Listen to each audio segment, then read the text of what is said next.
Baiklah saudara-saudaraku, pada saat sekarang ini, saya ingin untuk saudara merasakan bahwa saudara adalah tokoh yang ada di dalam Alkitab ini. Bagaimana seandainya saudara berada di dalam diri dari tokoh yang satu ini? Bagaimana pengalamannya akan menjadi pengalaman saudara? Bagaimana pengalaman kita itu akan begitu mesra dan begitu indah bila mana kita merenungkan dalam sekitar 20 menit ke depan ini kisah tersebut. Mari kita mulai. Nah, saudaraku, gunakan waktu barang setengah menit melihat gambar ini. Agak gondrong di tepi daripada danau. Mungkin kita adalah orang-orang danau, baik Danau Toba, Danau Tondano. Danau ini ada ikannya, dan ada orang-orang yang sehari-harian pekerjaannya adalah menjala ikan, nelayan. Dan mereka bertemu satu hari dengan seorang yang sepertinya ada kelainan, atau keanehan, atau keistimewaan. Orang ini sangat luar biasa, yang pada saat itu memukau mereka dengan melakukan hal-hal yang lain daripada yang lain, yang belum pernah terjadi, bahkan melawan hukum alam, melawan kebiasaan yang sehari-hari. Orang ini sangat ajaib, dan mereka mengalami suatu pengalaman yang tak terlupakan dan sangat intens dengan orang tersebut. Nah, saudara sudah intens dengan orang ini, mari kita buka firman Tuhan. Oke, nah kita lihat. Yohanes 1:41 sampai 42. Di kitab pertama dari tulisan daripada Rasul kekasih Yohanes. Ketika orang ini pertama kali dia mengikut Tuhan. Andreas mula-mula bertemu dengan Simon saudaranya.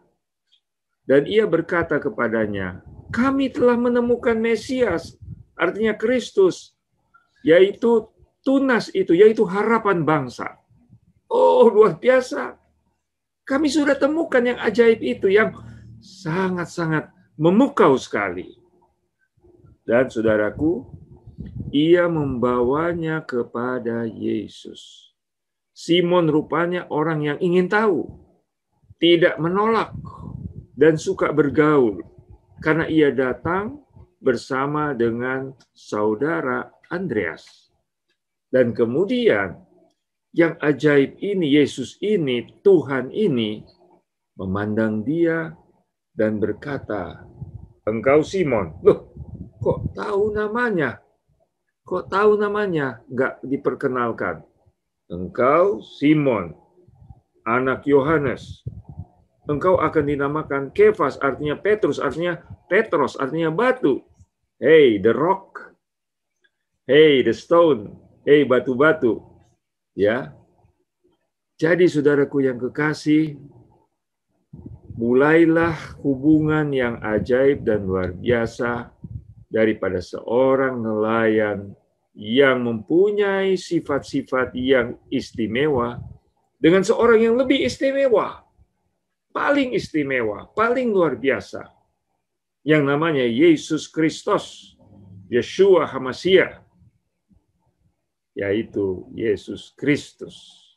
Nah, saudaraku yang kekasih, cerita dari Yohanes menyatakan bahwa inilah pertama kali Yesus bertemu dengan Petrus.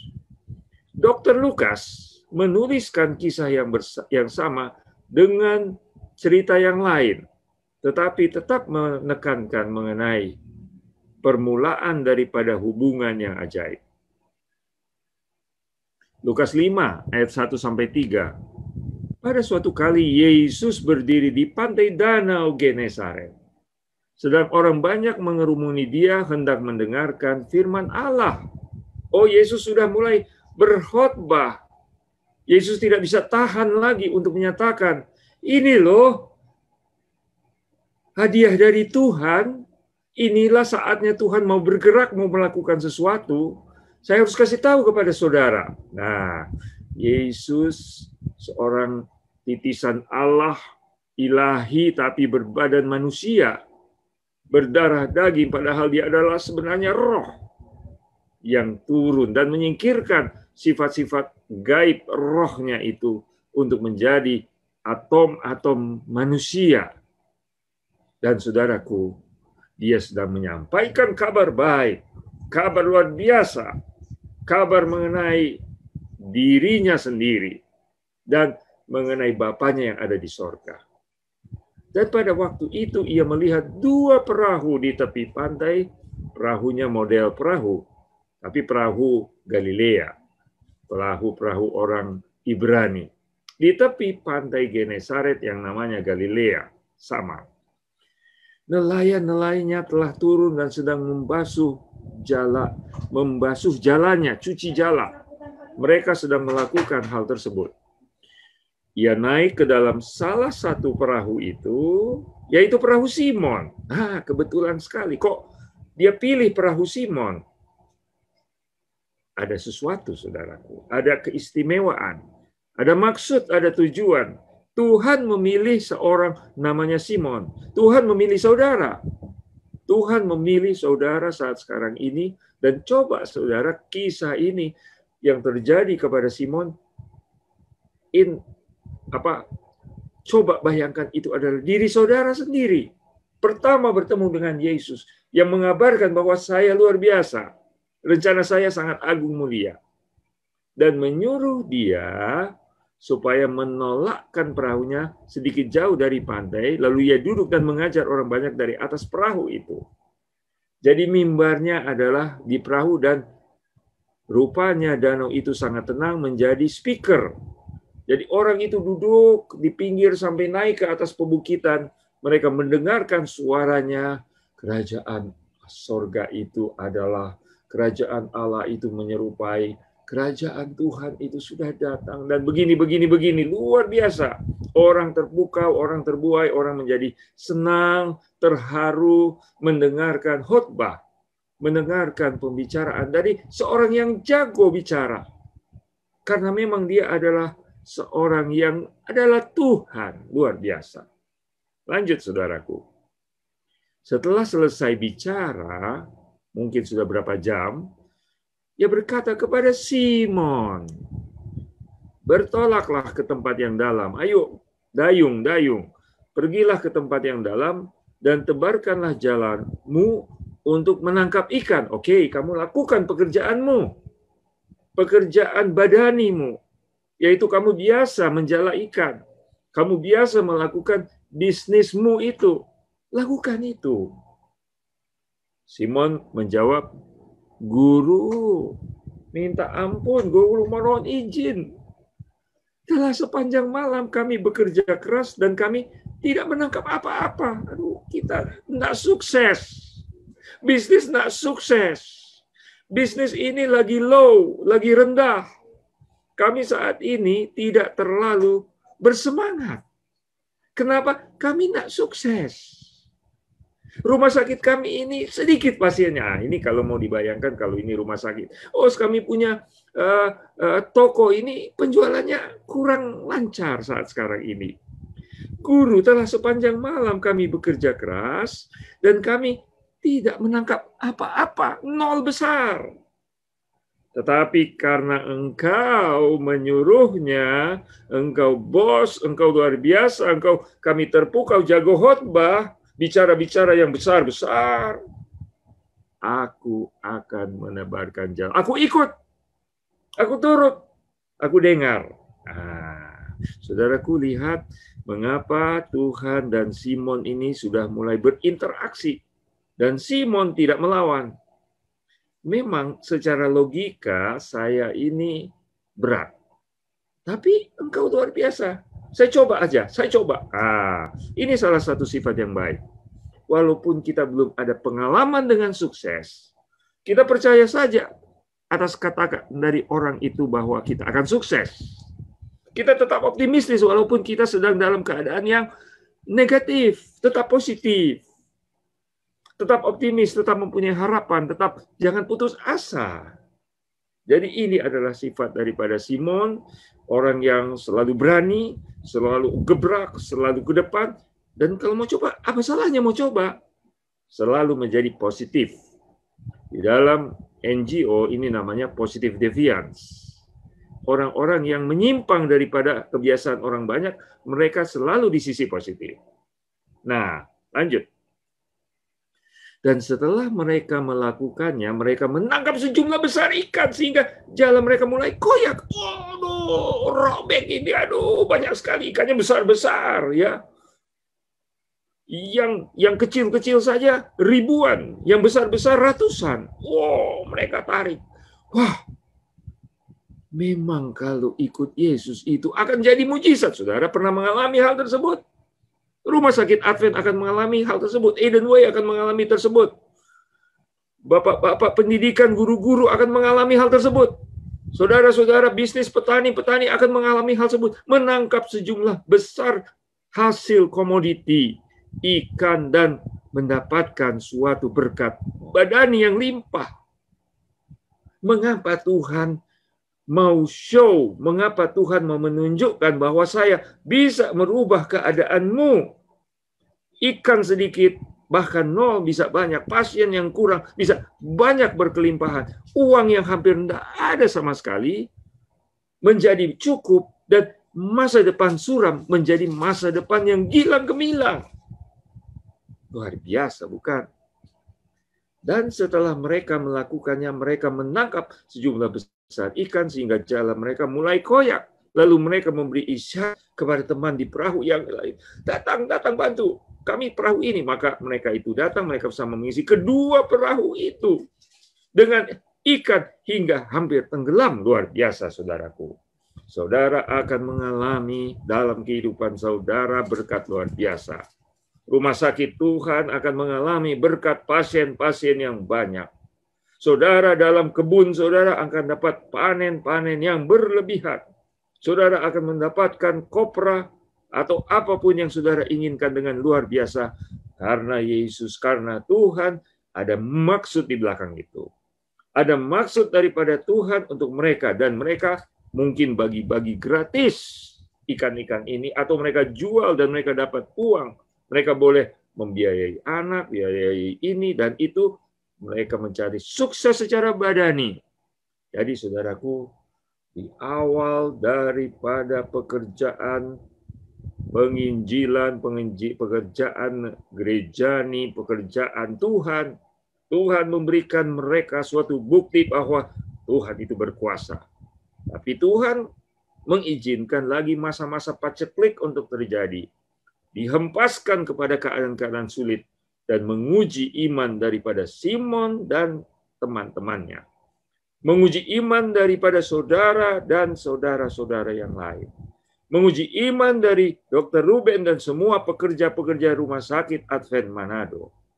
Tuhan mengizinkan saudara mengalami kemajuan-kemajuan luar biasa, tapi jangan tekebur. Jangan putus asa. Jangan sombong, rendah hati, dan besarkan dan muliakan Tuhan setiap waktu dan setiap saat. Kita tahu Tuhan itu berkuasa. Kadang-kadang Tuhan mengizinkan kuasanya itu keluar. Semalam tidak dapat apa-apa, besoknya tiba-tiba berlimpah ruah. Dan banyak cerita di Alkitab. Mujizat-mujizat terjadi. Hanya karena Tuhan yang berfirman. Hanya karena Tuhan yang berkehendak. Dan Tuhan mengatakan, jadilah. Baik, saudaraku, kita lanjutkan. Ketika Simon Petrus melihat hal itu, ia tersungkur di depan Yesus. Dan dia sadar, cepat sekali dia sadar. Dia ketika melihat sesuatu makna rohani di balik daripada peristiwa badani, dia pergi, Tuhan, pergilah daripada aku. Karena aku ini seorang berdosa, aku malu Tuhan. Malu Tuhan. Saya memikirkan sangat pesimistis. Nanti saya cobalah kalau Tuhan suruh. Ternyata betul ya, saya sekarang tahu saya mau ikut Tuhan. Karena saya ikut Tuhan, benar terjadi. Saya ini sebenarnya sudah kecewa. Aduh, malu Tuhan, malu. Sebab ia dan semua orang yang bersama-sama dengan dia takjub oleh karena banyaknya ikan yang mereka tangkap berkat badani yang mereka dapati. Demikian juga di perahu yang sebelah, Yakobus, Yohanes, anak Zebedius, yang menjadi teman Simon. Perhatikan kata Yesus. Kata Yesus kepada Simon, jangan takut. Mulai sekarang engkau akan menjadi penjala manusia. Oh, tenang saja. Jangan takut, jangan bimbang. Teguhkan imanmu, beranikan hatimu, kuatkanlah lenganmu, berdiri tegak. Mulai dari sekarang, engkau akan mempunyai tugas yang lebih istimewa. Bukan menjala ikan binatang, hewan yang dimakan. Engkau menjala manusia yang tidak boleh dimakan, tetapi harus diselamatkan. Engkau menjala manusia, akan jerat-jerat manusia. Bukan itu maksud Yesus. Tapi mungkin Petrus belum tahu, belum paham, belum mengerti. Apa sih penjala manusia? Apa sih fisher of men? Dan sesudah mereka menghela peraut-perautnya ke darat, mereka pun meninggalkan segala sesuatu lalu mengikut Yesus. Luar biasa, saudaraku. Pada saat mereka mendapat mujizat yang pertama, mereka ikut Tuhan dan mujizat demi mujizat. Mereka makan tiap hari, tidur tiap hari, mandi tiap hari, berjalan dengan dia selama 3 tahun setengah. 3 tahun setengah mengikuti pelatihan. 3 tahun setengah dipersiapkan untuk menjadi pemimpin. 3 tahun setengah dibangun, digembleng di dalam pengetahuan dan juga dalam kekuatan fisik dan kekuatan rohani. Mereka menjadi orang-orang yang teguh luar biasa. Dihajar oleh Yesus, dicemeti oleh Tuhan dengan secara psikologis. Kok kamu seperti itu sih? Hanya itu saja kok sok ngeluh-ngeluh. Kenapa hanya itu saja kok menggerutu-menggerutu? Tenang saja, jangan takut. Tenang saja. Mulai sekarang engkau akan menjadi pendeta. Mulai sekarang engkau akan menjadi misioneri. Mulai sekarang kamu akan menjadi tua-tua jemaat. Mulai sekarang engkau menjadi hamba Tuhan. Mulai sekarang engkau akan melaksanakan hal-hal yang terkait dengan keselamatan abadi yang kekal, lebih hebat daripada gelar, daripada kedudukan, daripada harta dan apapun yang ada di atas dunia. Engkau menjala manusia. Engkau akan tangkap 1 orang, 2 orang, 10, 100 ribu, mungkin banyak sekali orang yang engkau akan tangkap. Dan inilah pelajaran yang diberikan kepada mereka. Jadi saudaraku, kita melihat bahwa Petrus berjalan bersama dengan Tuhan hari demi hari dengan hari. Dia melihat Tuhan mengajar, membuat mujizat, membangkitkan orang mati, mengampuni dosa, mengusir iblis, menenangkan badai, pengalaman. Dan semakin yakin dan semakin yakin dia bahwa dia mengikuti suatu teladan, suatu sosok, suatu tokoh yang luar biasa. Saudaraku, saya kembali lagi berada di tanah air Minahasa. Setelah tahun 92 keluar, tamat dari Unsrat, pergi ke Bandung, dan kemudian beredar-edar, dan setelah ini, setelah hampir 30 tahun pulang lagi. Ada pengikut-pengikut saya. Dan saudara juga punya pengikut-pengikut saudara. Dan saudara kalau menjadi pemimpin dan punya pengikut, saudara harus meneladani Yesus. Karena Yesus mengatakan hal tersebut. Dan Yesus punya pengikut-pengikut 12 orang. 11 dipanggil, 1 melamar. Tetapi 11 yang lulus, 1 gagal. Saudaraku yang kekasih, mari kita menjadi pengikut-pengikut dan mari kita menjadi pemimpin-pemimpin yang punya pengikut. Tetapi rendah hati, dan berjalan dengan baik seperti Petrus dan Paulus dan semua tokoh-tokoh daripada gereja Tuhan sejak mula-mula. Kita pindah kepada peristiwa berikutnya, saudaraku. Peristiwa berikutnya, pada suatu hari Petrus berkata, kami ini telah meninggalkan segala kepunyaan kami dan mengikuti engkau. Nah loh, kami ini sudah menjadi gembala, menjadi pendeta, menjadi misioneri, menjadi pekerja mision. Kami sudah menjadi tua-tua jemaat, kami sudah menjadi pekerja-pekerja dalam gereja Tuhan. Apa kami dapat? Kata Yesus kepada mereka, aku berkata kepadamu, sesungguhnya orang yang karena kerajaan Allah meninggalkan rumahnya, istrinya, saudaranya, orang tuanya, anaknya, meninggalkan segala-galanya, akan menerima kembali lipat ganda pada masa ini juga. Di dunia ini juga, berkat-berkat badani juga akan datang, berkat-berkat sosial, berkat-berkat yang saudara dan saudara akan nikmati hal tersebut.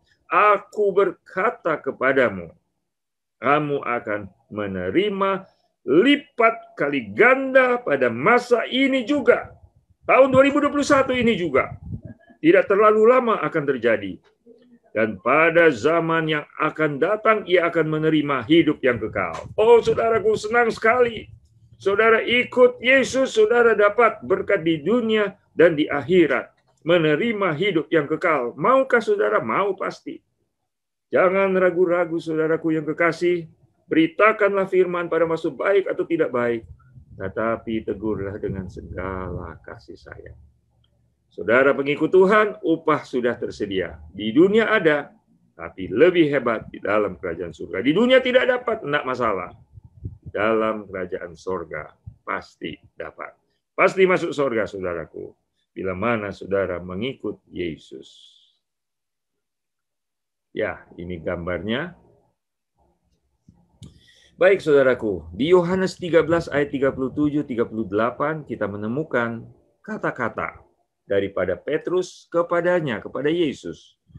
Tuhan, mengapa aku tidak dapat mengikuti engkau sekarang? Ya, kamu nggak bisa. Belum sekarang kamu ikut aku. Aku akan memberi nyawaku bagimu. Jawab Yesus, nyawamu akan kau berikan bagiku. Petrus, sesungguhnya aku berkata kepadamu, sebelum ayam berkokok 1 kali, engkau telah menyangkal aku 3 kali. Engkau memang mengikuti aku, tetapi engkau belum kenal dirimu. Engkau belum kuat. Tapi nanti kalau engkau sudah kuat, kuatkan saudaramu ya. Kuatkan saudaramu. Engkau akan menyangkal aku. Engkau ikut aku, tapi engkau juga akan berbelok dari jalan yang menurut dan mengikuti aku itu. Berbalik. Tapi untuk sementara waktu, Petrus. Karena engkau akan bertobat, engkau akan sedih, dan engkau akan menyesal. Engkau akan berbalik dan engkau lebih sayang kepadaku lagi. Sekarang engkau masih sayang kepadaku setengah-setengah. Engkau bilang, iya aku sayang, tapi engkau punya hati masih setengah-setengah. Masih takut, masih malu mengaku aku. Tapi nanti engkau tidak akan malu lagi mengaku, saya ini adalah pengikut Tuhan. Saya rendah hati, tapi saya mau memelihara hari yang ke-7. Kalau saya sudah bisa health reformation, saya akan health reformation. Kalau saya sudah bisa vegetarian, saya akan vegetarian. Tapi tidak akan saya sombong. Karena saya tidak takut siapapun juga. Dan saya tidak malu apapun juga. Kalau dulu, ya dulu. Tapi sekarang, saya tidak malu dengan teman-teman. Nggak tahu merokok ya, nggak tahu judi ya, nggak tahu melep-melep ya. Ayo dong. Jangan banci, ayo merokok, ayo begini, ayo kita pergi. Itu cewek cantik, itu sana, ini. Saudaraku yang kekasih, pada waktu itu Petrus sudah ikut Tuhan, masih ada saatnya dia menyangkal Tuhannya.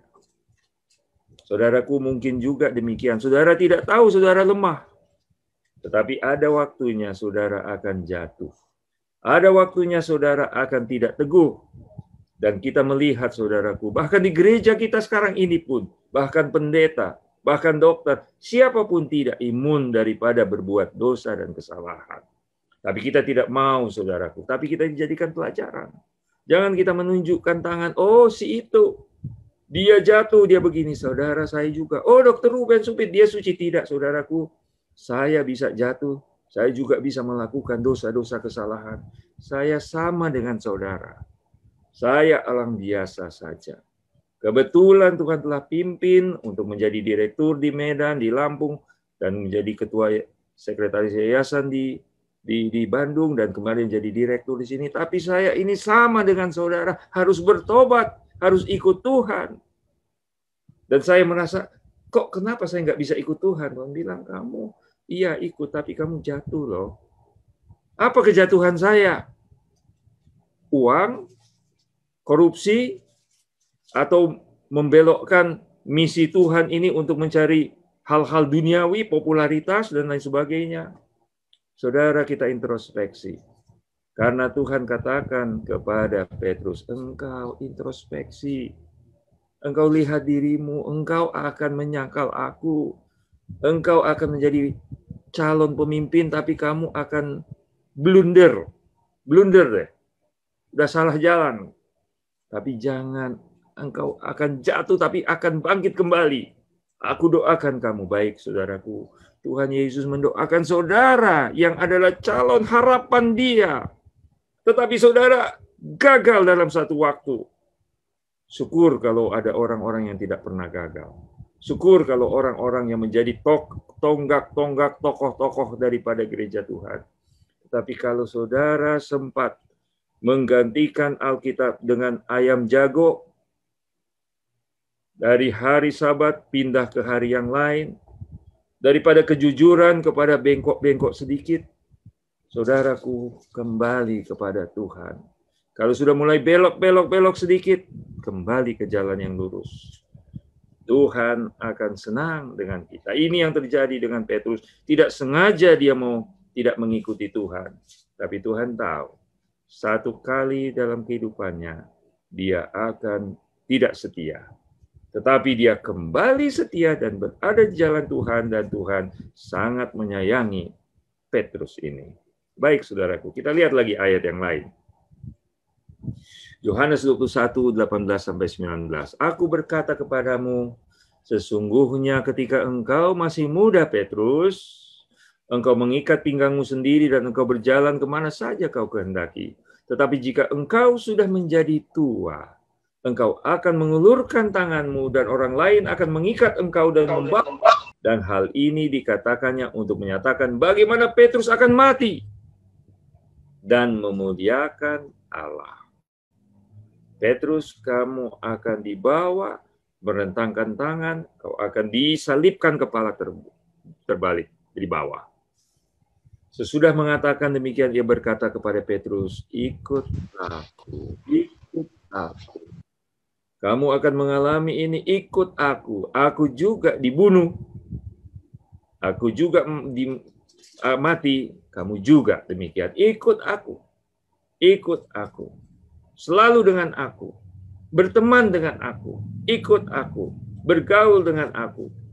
Hanya itu kata-kata Yesus yang terus-terus mengatakan, ikut aku jadi engkau penjala manusia. Ikut aku akan mati dan memuliakan Tuhan. Ikut aku dalam segala.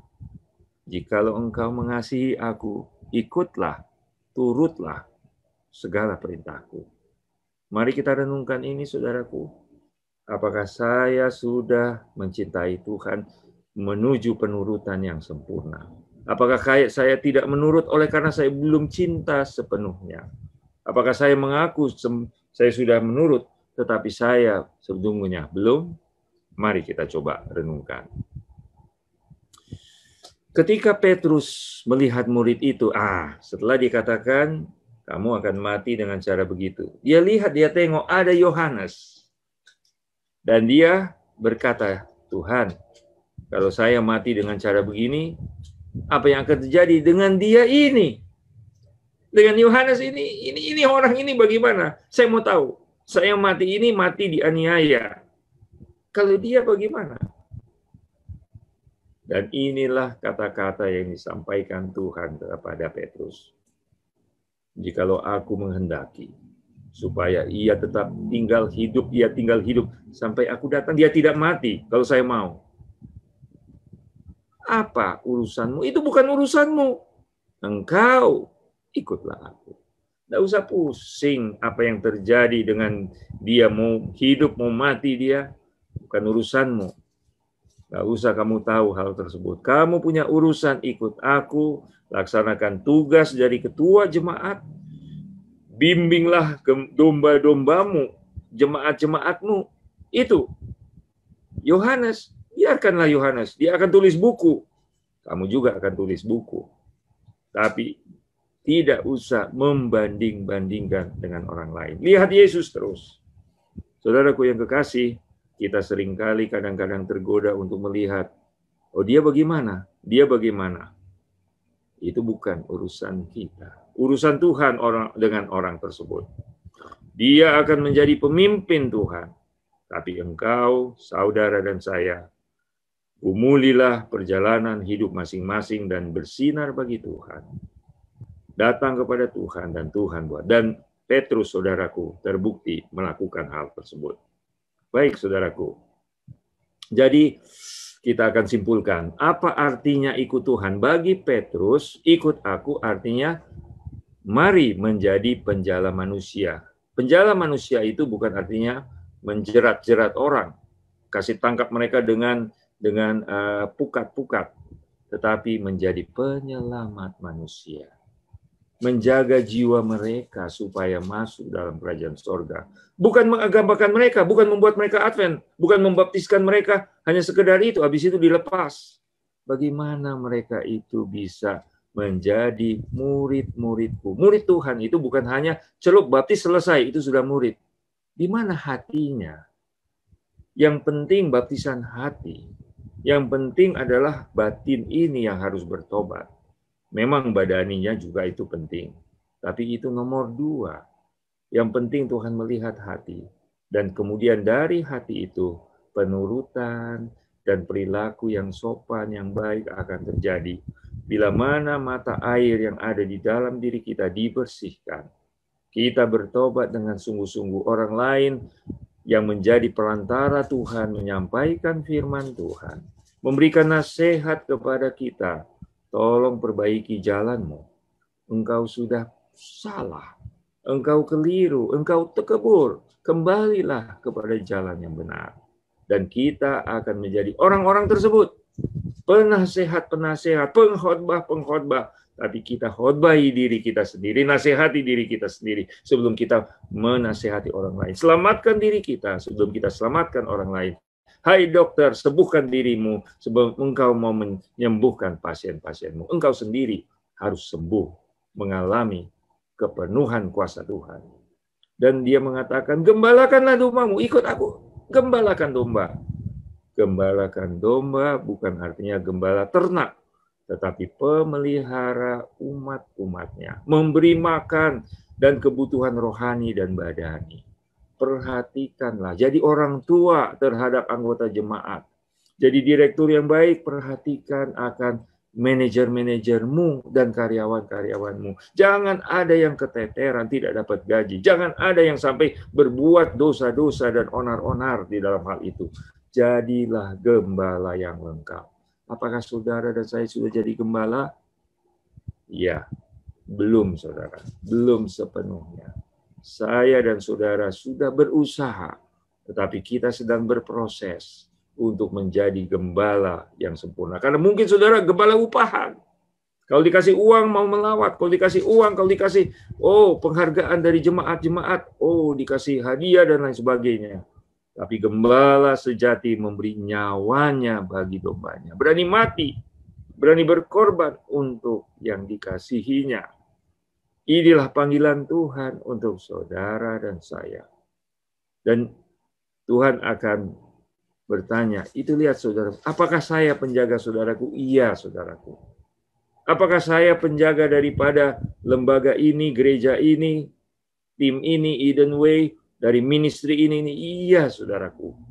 Saudara dipanggil oleh Tuhan untuk menjadi penjala manusia.